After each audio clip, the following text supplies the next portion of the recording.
Bagong linggo, may mga panibago na namang makukulit na entry ang ating mga kapatid online. Dahil likas tayong mahilig sa pagkain, ang ilang food trip ay ginawang laugh trip. Mga pagkain kasi ang ilan sa mga napagdiskitahang gawing katatawanan ng ilan nating kapatid sa social media. Yan ang tampok sa Kwento Sang Minuto. Pagkain galore pa rin tayo ngayong linggo kapag binabalot ka raw ng kalungkutan. Baka dati kang turon. Gusto mo ba ng matcha bread with coffee? 3 weeks pa lang yung matcha, pero pwede na. Mura lang, 15 pesos per. Itong donut give up.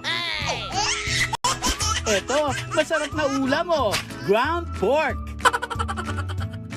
Masarap mag-staycation, yung sarili mo yung pool sa villa.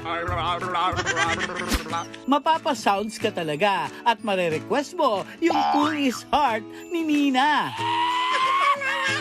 Eto, usong-uso ang Q&A ng magkakatropa.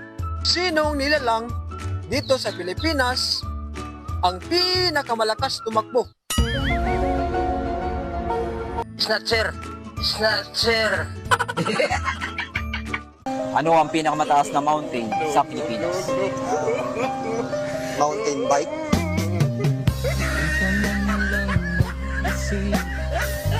Di ka man lang nagsika.